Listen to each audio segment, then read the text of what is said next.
Hello, I'm Christian, and welcome to the Jamoir Leadership Podcast, a show where we talk about effective collaboration, influence, and leadership in an increasingly complex world. My interview partner is Dr. Dirk Schlimm. Dirk is an international leadership expert and the author of Influencing Powerful People. The purpose of this podcast is to share ideas and stimulate discussion, and it does not constitute professional advice of any kind. If such advice is needed, the services of a competent professional should be sought. The speakers, host, and Jamoir International Incorporated are not to be held responsible for any use, misuse, or reuse of the content. Enjoy the show. Hello everyone, welcome back to the Jamoir Leadership Podcast. My name is Christian and I am your host. Today we're bringing you part one of a two-part interview with a very special guest. That guest is none other than Dr. James Ah, and he's here to help us talk about healthy leaders. As always, let's start with an introduction. Dr. Ah is the Chief Medical Officer of OMERS, the Ontario Municipal Employment Retirement System. OMERS has a world-class team that invests in global portfolio of high-quality assets to support the retirement of over 500,000 hardworking people in Ontario. Their net assets stand at over $127 billion. Wow, that's a big number there. Dr. Ah provides expertise on health and wellness for employees, members, portfolio companies, and investments in healthcare. He is also part-time faculty in the Division of General Internal Medicine at Johns Hopkins University, with 20-plus years of experience in corporate health. Dr. Ah is the former Chief Medical Advisor at Scotiabank, former Chief Medical Officer of Medcan, and continues as Senior Medical Consultant with a primary care practice in Toronto.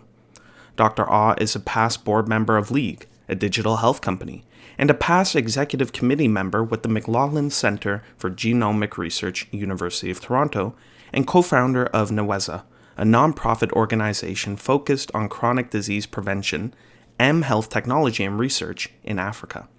He has acquired postgraduate training in international health and travel medicine in the UK, Uganda, Barbados, and the United States. Dr. Ah holds a doctorate of medicine from the University of Ottawa School of Medicine and a postgraduate degree in occupational health and safety from McMaster University. That is quite the impressive resume. Dr. James Ah, thank you for joining us on the Jamoir Leadership Podcast. Great. Thank you, Christian. It's great to be here, and thanks for the invitation. I apologize for the long bio. Doctors tend to be a bit verbose, so my condolences. No problem at all. We're used to that here, and we welcome that, and we appreciate your expertise and you being willing to share that with us. And of course, alongside Dr. James Ah, we do have our resident leadership expert, Dirk. And I believe, Dr. James Ah, that you and Dr. Dirk Schlimm know each other and worked together in the past. Yeah, it was a privilege to work with Dirk, who was in charge of HR and many things at Husky Injection Molding. So I was the occupational health physician. So we went through a couple of challenging crises, if you will, and it really underscored the importance of collaborative work at many different levels, multidisciplinary leadership, crisis management, et cetera. So it was a privilege to work with Dirk and had some great memories working alongside your father. Also, recently, I took the Rotman course for the Institute of Corporate Directors, and Dirk did a great lecture on that. We had a good time. I learned a lot, but also enjoyed his lecturing style, and brought back a lot of fond memories of our days in Husky.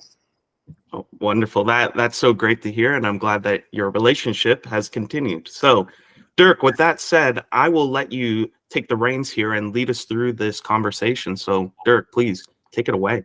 Yeah, Christian, thank you so much. And James, it's just fantastic having you on the podcast. As you said, lots of memories. We could have a podcast just on that. But today we're talking about healthy leaders. But maybe we could have a follow-on session working with challenging people. But that will be for another time. But I do believe that the topic of healthy leaders is hugely important. Even if you think about, I mean, I do a lot of executive coaching, and sooner or later, every discussion that I have with proteges, as they're called in the coaching business, comes back to the relationship with the boss, and that can either be a healthy relationship or it can be not so healthy. relationship. And so the topic of health and, in the face of stress and leadership comes up quite often. So I couldn't think of a better expert to have here. So this is why we're so excited to have you here. And so to kick us off here, James, how would you explain the concept of healthy leaders and why it's really an important concept in today's corporate leadership landscape? Great. So yeah, thanks, Dirk, for the question. Maybe I'll start off with the latter part. Why is it important in today's corporate landscape? I mean, it's always been important, but right now there's a mental health epidemic, there's a burnout epidemic, there's a war on talent in terms of talent acquisition and retention. We live in a world of multiple uncertainties geopolitically, post-COVID, the hybrid world. So this has been sort of top of mind in terms of wellness, employee health for a lot of corporations, and it's kind of been bubbling up to the C-suite. And so if you look at CEOs and leaders, and you're an expert on this, there's lots of books out there about, or experts on effective leadership and performance. But a lot of times leaders often neglect their own personal well-being. And so if you often think about, a leader who's distracted, who's not healthy, that can also cause a disruptive culture of health, if you will, within an organization. And there is data, and there's literature out there about looking at different leadership styles as it relates to leading healthy, well teams. And so we've actually looked at our organization about segmenting different groups, and we found healthier, teams with higher wellness scores tend to have leaders that have more structure, they kind of lead with empathy, they sort of frequently check in, with their staff. They also have very prescriptive goals and goal setting. And the ones that tend to have more disruptive or low wellness scores in terms of leadership styles, ones that don't have much structure, unpredictable workload, deadlines, inability to manage collaboratives globally.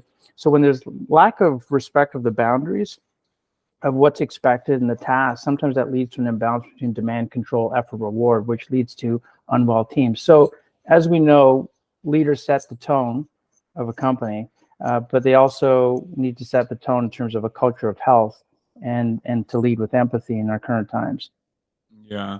So James, that's great. And I think that idea of empathy is really a recurring theme in leadership. And it's always hard, right? You have that tension of, on the one hand, empathy. On the other side, as a leader, you're accountable to deliver results. And how do you get that tension right? But I guess recognizing is as always the diagnosis. That's where it's always starts. So if we pick up on that a little bit, so you're the chief medical officer of OMERS, as we heard earlier from Christian. You wear quite a few other hats, but this is what I would say is a big hat you're wearing. Obviously, OMERS is a very, very large pension fund here in Canada, but also we have listeners overseas. It is a very large pension fund. Period. Even if you look at the international scale and the scale of investments, and so there you provide expertise on health and wellness. And so let's just maybe what would be some key strategies for promoting the well-being of employees and leaders within organizations, be they large organizations or smaller organizations? Yeah, I guess the traditional advice is, get leadership buy-in, have wellness champions, have some kind of a strategy. But I think what's evolving now is wellness strategy can start to get incorporated into the operating plan or the people strategy. So it's more of a tactic as opposed to a nice to have. Yeah. Is creating a wellness strategy that percolates or permeates, I should say, throughout the whole organization. It could be a competitive advantage. And so the other thing I think is a new trend is multiple inputs on the wellness strategy. So not just from the typical HR, kind of a listening campaign with employee surveys, the different levels of leadership, the strategy folks, the risk folks, looking at a multidimensional, diverse way of looking at a wellness strategy. And then what we're doing is, or one of the ways that I'm looking at, wellness in our organization is something called a wellness maturity model. So looking at different segments of a wellness strategy as it relates to the maturity, is the enterprise ready to implement some of these things along these different lines? So one way of looking at wellness could be self-care. Another line could be psychological safety. Another line could be sort of mindful leadership. And the final line could be predictive analytics. So kind of data-driven wellness strategies. What is the benefits data, the performance data, the employee experience survey shaping your wellness programs? So you need to have a strong benefits plan. And so it's always about looking at your benefits plan. Does it fill the needs of your global or your local organization? And you have to have a very strong communication strategy. You might have all these great, wonderful things, but if your employees don't know how to use it, then it really misses the mark. And also, we're kind of evolving into this customization, the Uberization of the world, which is like wellness on demand. So are there ways that you can use technology to be more selective and precise in terms of giving wellness services to people in the moment of the time that they're in? Like, what do they need now versus what we think they need? So I think there's going to be more of an evolution of interactive, predictive, smart wellness, if you will. Yeah, James. So that's interesting, and of course, I mean, you have a really significant career behind you, and have probably have seen the field evolve quite a bit. And what I'm really picking up here from you is bringing that systems thinking approach to the whole issue, and bringing those pieces together. And so maybe, in that vein of systems thinking. How would you really describe, or what would be the insights on how leadership and health are interconnected in the workplace? That they're not separate things we're worried about, but we're really bringing those things also in how leaders look at their roles to bring those things together. What would be your thoughts? There? Yeah, I think as you mentioned before, leaders set the tone of the organization. So as it relates to a culture of health, is it words versus action? So some leaders might lead by a culture of fear. Other might be through a culture of hope. And so the leaders really set the tone in terms of how they want the ecosystem of their employee workforce to interact with each other. And at the end, leaders want high-performing teams. So they want to empower them with the right tools so they can feel they can be their best in the workplace. And then I think a lot of focus, why health has become more important, is on the middle managers. So typically in occupational health, it's the middle managers that feel most stressed because they get it from the top, they get it from the board, the executive team, and they also get it from the bottom in terms of the staff that they had to manage. So there's always this tension between demand, control, effort, reward, and they often feel they have the most stress in terms of mental health and work-life balance, et cetera. And I think also society right now, there's so many problems right now globally with access to healthcare, the HR crisis in terms of burnout. So employers are needing to step up more in terms of providing more services, or at least on the prevention side, if not the treatment side, to kind of prevent these things before they show up with multiple complications, which can lead to sickness, absenteeism, et cetera. And the other thing I've seen, the evolution from our days at Husky is that the occupational doctor, the corporate medical director, is increasingly getting a seat in the boardroom. So getting a seat with the other decision makers and the influencers to provide diversity of thought, a different perspective, a more holistic view, kind of a voice of the employee population, but also being sensitive to the needs of the business. So it's really kind of a challenging, a lot of those different hats to wear to see how you can provide a point of view as it relates to health from the individual's point of view, the employer's point of view, and the societal kind of point of view. All these things kind of interplay. So I see that role kind of evolving. Yeah.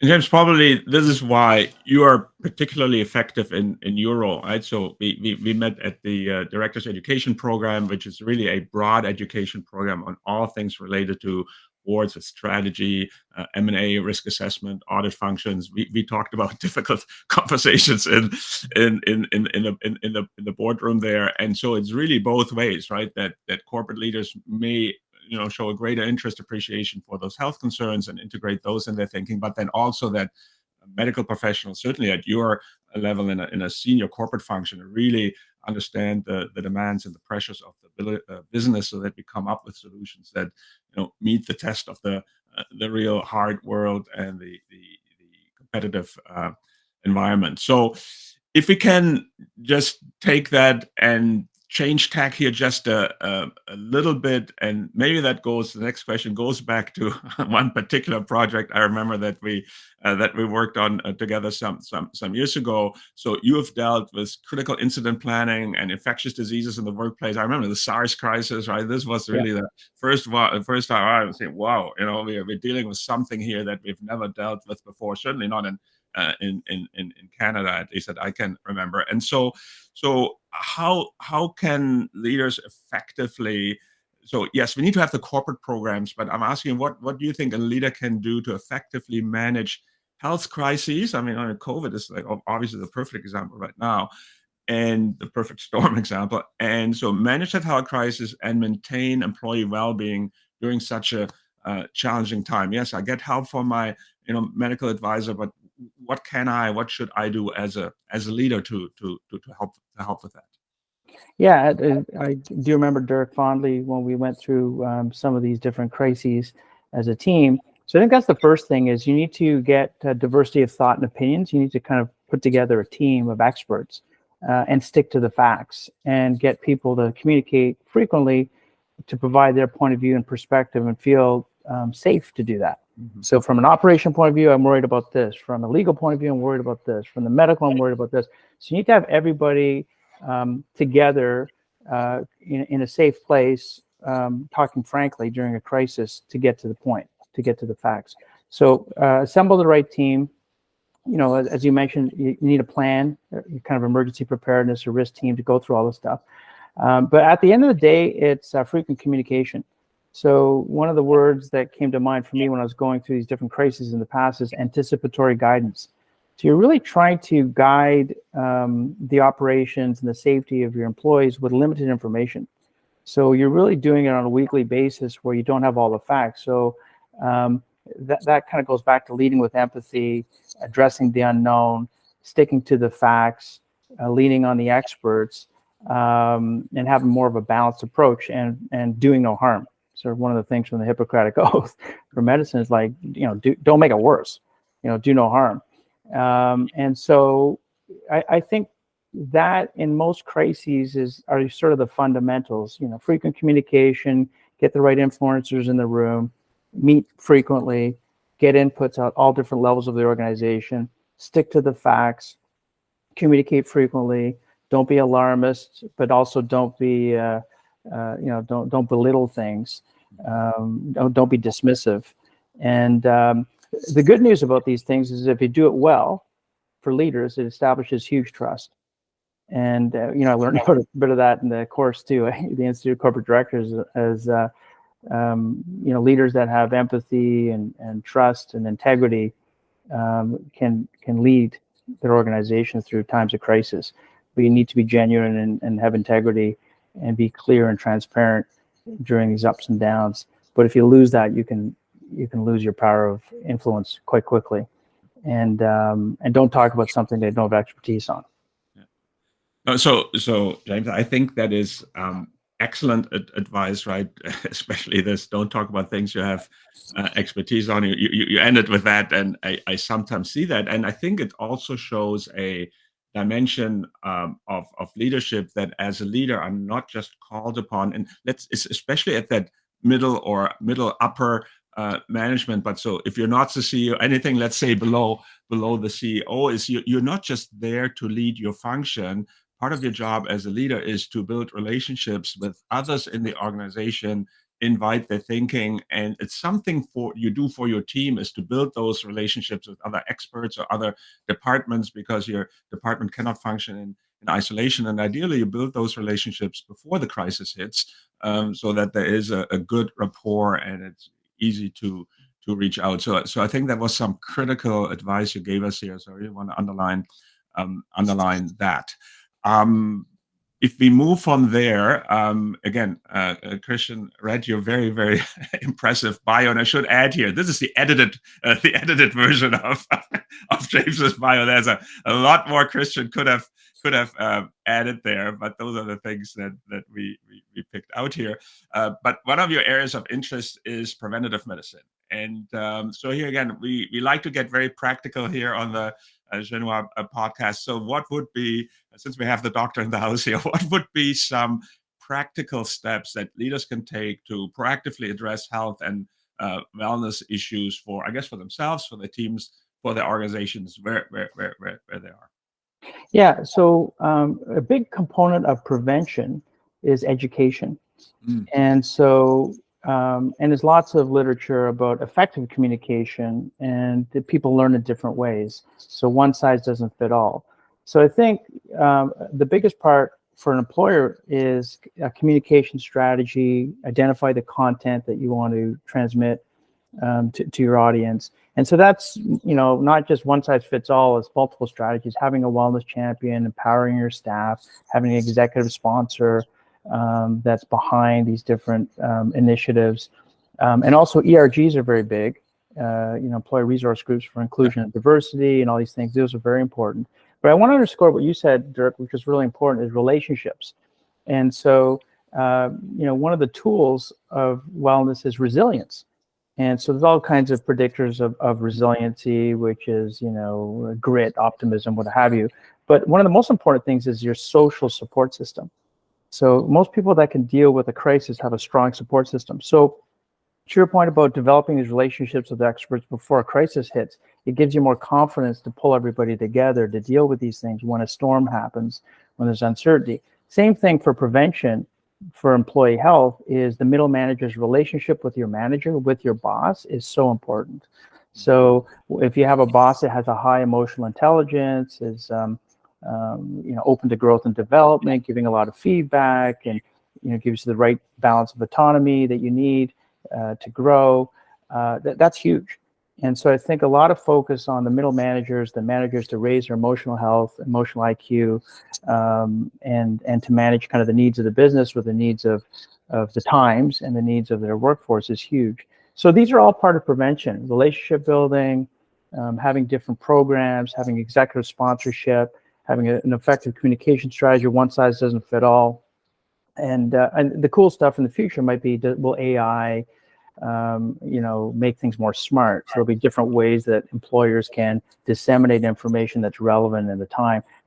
Of course, that's consistent with privacy laws, and make sure that Big Brother isn't watching. And so there's always a balance with the legal aspect of it. But that would be kind of some of my high level recommendations on prevention. Yeah, no. So I think those are excellent thoughts, and what you're showing us here, and I think what really pervades our discussion, that the field has come a long way, and that there are new tools, new ways of doing things. We need to avail ourselves of those tools in a, as you're saying, responsible use, obviously, of health and of health data, and we understand that. But it is a field that is advancing, and we want to be part of that advancement and that innovation. And so picking it up from there is, when we worked together some years ago at Husky, I think Husky was a leader in bringing in the idea of health and wellness, and it was a very strong program. And obviously, because you were there, it was such a strong program. But and I think the appreciation for the value of these programs is now a lot more mainstream than it would have been. I think we were pioneering a little bit there at the time.